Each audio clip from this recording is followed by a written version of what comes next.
Last Friday, Coach Mills probably became the first defensive coordinator to be a part of 500 wins, and the 500th was a shutout. You know about Jim Roth, Southern Columbia's head coach, who is not only Pennsylvania's winningest football coach of all time, but is among the winningest coaches in America. But did you know there is a coach on Roth's staff who has some interesting things to say and has been a huge part of Southern's success the past 40 years? In fact, he's been on the Southern staff longer than Coach Roth. In 2024 he will be starting his 46th year coaching football, 42 of those as the defensive coordinator at Southern.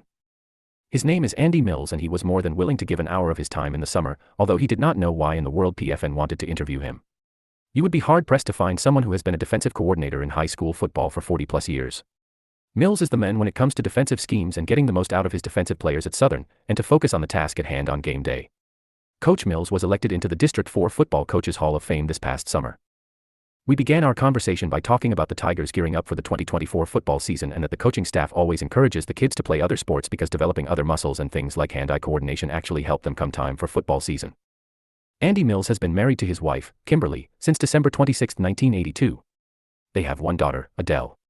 He met his future wife in Florida when he and fellow coach, Lono Konis, went to Florida on an extended Christmas break one year.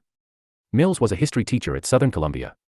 Mills said they got tired of $300 phone bills and calls at 11 o'clock at night. So, they got married during another Christmas break. Coach Mills graduated from Southern Lehigh in 1975, where he played football and baseball. He said baseball was actually his favorite sport. He then went to Westchester State College and graduated in 1979 with a degree in elementary education. He pitched for the Westchester baseball team for 2 years before he ran into some arm injuries. When asked how he got into coaching football, he said that jobs were hard to come by back in 1979.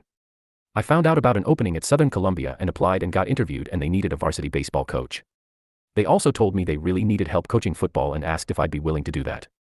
I said, anything to get me a job, I'll do. I was part of the infamous 0-27 losing streak, he said. The numbers at Southern Columbia at that time were in the low 20s, and the sport of football was almost dropped. 4 of Southern's coaches were 22 or 23 years old. They were Mills, Lono Konis, Al Sahaki, and Jim Roth. Mills tacked this on. We had no idea what we were doing. The coaches learned and adapted and, within a couple of years, turned the so-called Tiger program into the envy of just about every football program in the state. It just kind of took off, stated Mills. PM, as far as defenses go, how do you measure success? AM, the first thing we try to do is make teams one-dimensional. Basically, every game we try to shut down the run and make them pass, make them one-dimensional, if they are a running team. Coach Mills is implying that by making teams one-dimensional on offense, then the Tiger defense is doing their job and being successful. PM, what about when you face teams that like to throw the ball? All you can do is frustrate them, right? AM, yeah. You have to give them different coverages. Sometimes D-backs will give a cushion, sometimes bring them up and jam the receivers, sometimes mix different blitzes in, sometimes we'll double-team their best receiver. When I first started, most teams ran the ball, then we'd run into steal high with their spread offense. That was an adjustment for us. That was not the normal offense we faced. Now, I'd say the opposite. We face all these spread teams, and it's a little harder to adjust to teams that run the ball. Times have changed, it's evolved. We chatted a bit about teams that give his defenses problems over the years. He said the last time they played Wilmington, 2020, the Greyhounds had one of the best lines he has seen in high school.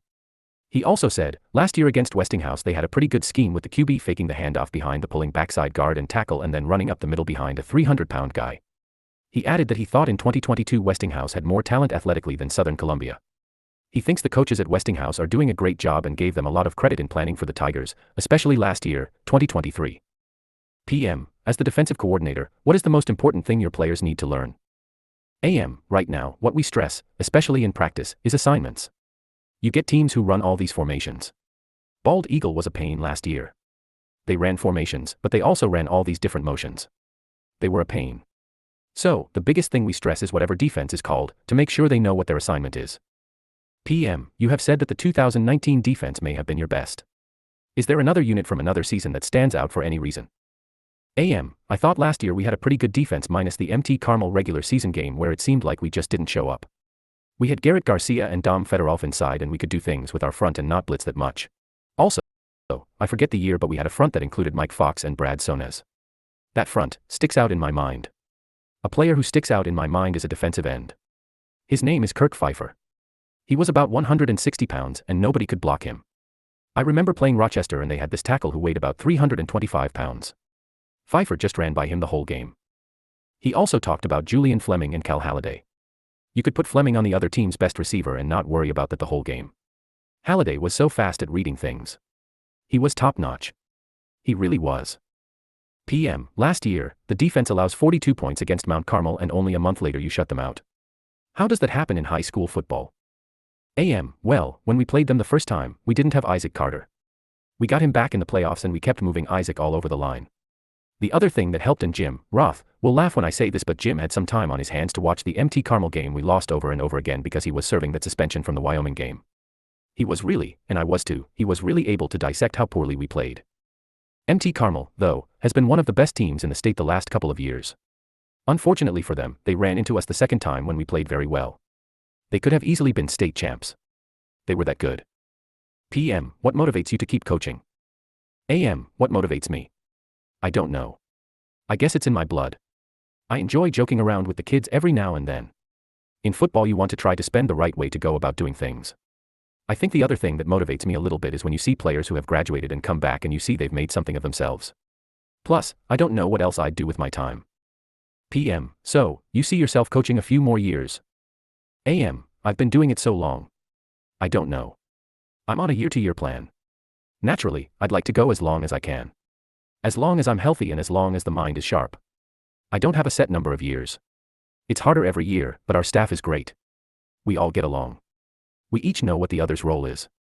PM, when you game plan defensively for your opponent, only to have them throw some things offensively at you that was not expected, how hard is it to make adjustments during the game or at halftime? AM, the first thing is we have very few guys who go two ways. We stress one-way players as much as we can. That helps when I pull off most of the defensive starters if we see some things we didn't anticipate. I can start talking to them and we can try to find some weaknesses. By talking to the players, we get a better feel for what's going on. Obviously at halftime we can talk more with the kids and with the other coaches who are spotting up top. They can bring their input and we will make more adjustments if we need to. The biggest thing is communicating with the kids right away. Also, on the technology end, we have those iPads that are right down on the field. So, if something happens, I can see it right away and make an adjustment. PM, do you have a favorite game or two? AM, one that sticks out in my mind is Sarah Catholic. Granted they threw the ball and had a ton of yards against us, but that's a case where between the center and the two guards was a 3-yard split. They did that to take our defensive end, Derek Berlitz, who's now at West Virginia, out of putting pressure on the QB by making him line up wider. As soon as I saw that, I said we'll bring both inside linebackers right up the gap. They went in untouched and we may have set a record with maybe 8 sacks that game. It was actually 10 sacks. He named the first state championship game when Southern beat Western Beaver 49-6. Then he referenced a game he thought was in the early 80s when the Tigers beat a loaded lured team and nobody gave Southern a chance. That game gave the coaching staff confidence that we can do this. That was a turning point in the program. PM, how do you prep or plan for the next game each week? AM, I'm kind of old school. I get 2 films on HUDL. I'll do one on Saturday and I'll do the other one on Sunday. What I do is hand chart every formation and every play. Where they run, who they running to, whether it's a tight end or whatever. I compile all of that on a Sunday. That helps me get tendencies. I know you can program HUDL to do it all for you, but then I won't remember it as much. When kids start asking questions about what they might do out of, say, this formation, I can answer their questions a little better because I charted everything myself. It's time consuming.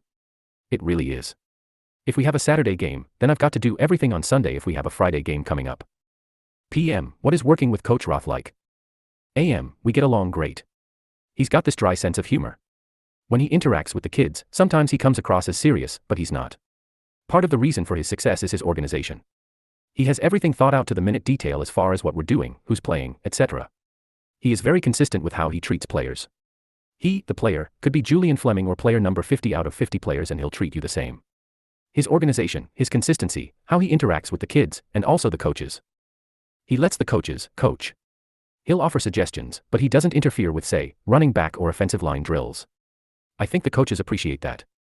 He's not a big pregame or halftime rah-rah, go get them all fired up type of guy. He's not that type of coach. He thinks that a lot of mental preparation the kids have to go through, the kids should do on their own. He is really good at making in-game adjustments and at halftime, especially with blocking schemes. PM, is there something about you that most people don't know? AM, I don't know. I don't like the limelight. I like doing what I do and laying low. Let the kids have fun and let the kids have the credit. That's been kind of my philosophy all along. PM, what is your favorite meal? AM, I like salmon. PM, what is your favorite dessert? AM, I'm not a big dessert person. I do like to eat those Klondike squares. If I had to pick a dessert, it would be shoofly pie. PM, what is your favorite movie? AM, there's probably 2. I like The Dirty Dozen with Jim Brown and Charles Bronson and The Great Escape with Steve McQueen. As a series of movies, I love James Bond. PM, what are your favorite sports team or teams? AM, I like the Phillies and I like the Eagles. PM, if you could go back into time and meet anyone, who would that be? AM, my dad died when I was 5. He was 32 and had a heart attack. I would have liked to gotten to know him better. Andy Mills' dad was Tom Mills and pitched in the minor leagues at the Class A level, which is equivalent to AAA today. Andy's uncle, Ray Bortz, played third base in the Milwaukee Brave organization, but was backup to Hall of Famer Eddie Matthews. PM, what do you do with your spare time? AM, I try to exercise as much as I can. Plus, I help out with the road crew on the township. Coach Roth had this to say about his coaches and Andy Mills in particular in an article by Dave Fegley for the news item. This staff is very dedicated to the art of coaching, and I can't thank them enough for the work that they have done. I have been very fortunate to have these guys helping me. Andy is the one guy that has been with me the whole time. You won't find a better defensive coordinator anywhere. Coach Roth and the Southern Columbia football nation are blessed to have a man like Andy Mills who has so much dedication to the program. Most people would have moved on to a head coaching position or gone somewhere else, but Coach Mills stayed and has been an integral cog to the success at Southern.